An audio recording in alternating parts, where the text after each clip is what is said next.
A ver, ¿cómo es posible que las plantas se mueran por exceso de riego, pero vivan tranquilas y se puedan hasta propagar en agua? Si tú también te has hecho esta pregunta, que sepas que no es una pregunta estúpida. En este vídeo vamos a ver más de cerca el concepto del exceso de riego y te voy a explicar por qué a veces es un concepto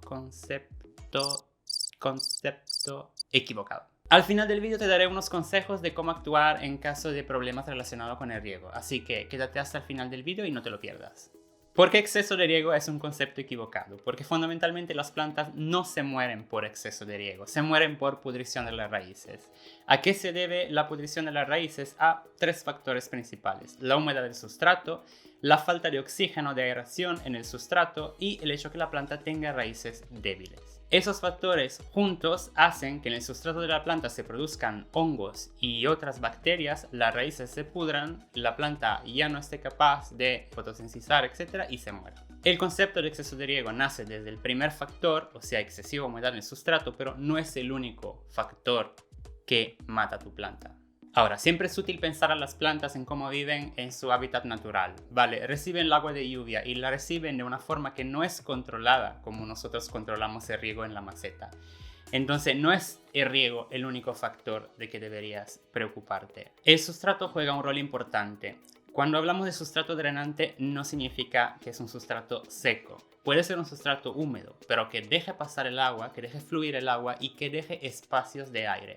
O sea, cuanto más es granular, mejor.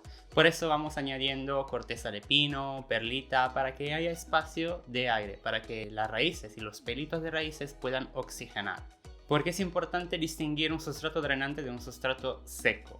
¿Por qué? Imagínate que tú tienes un sustrato que no es un mix optimal, ¿vale? Tiene mucha torva, es muy de sustrato universal, no le has puesto perlitas, no le has puesto corteza de pino, no le has puesto nada de drenante, ¿vale? Y no quiere excederte con el riego.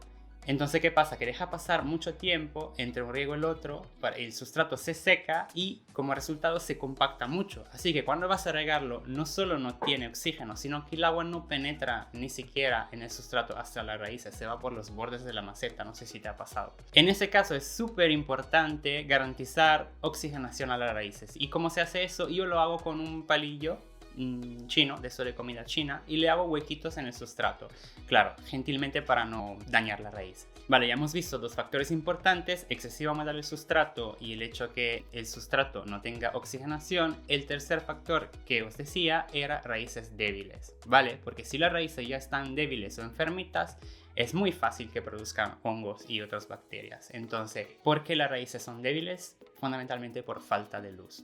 Una planta que no recibe luz adecuada es una planta con raíces débiles, es una planta que no desarrolla un sistema radical fuerte y es más probable que produzcas hongos, bacterias y todos esos problemas que la hacen podrir.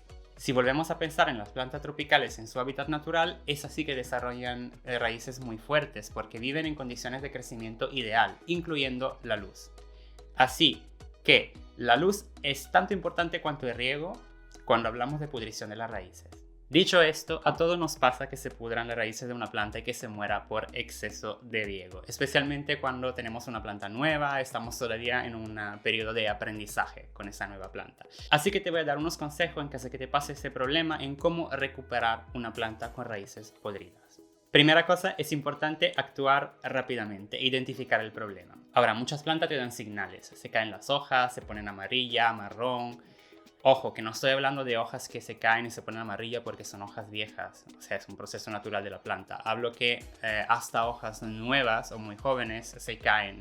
En ese caso, primera cosa que hacer, sacar la planta de la maceta, revisar las raíces, lavarlas bajo el agua y ver si están podridas. Te enteras de las partes podridas porque son marrones, tienen mal olor, o sea, se le ven marchitando. En ese caso, ¿qué vamos a hacer? Las vamos a cortar, ¿vale? Sin miedo, todas las partes marrones. Después que has hecho eso, volverás a plantar la planta, pero no lo vas a hacer en el mismo sustrato porque está como infectado.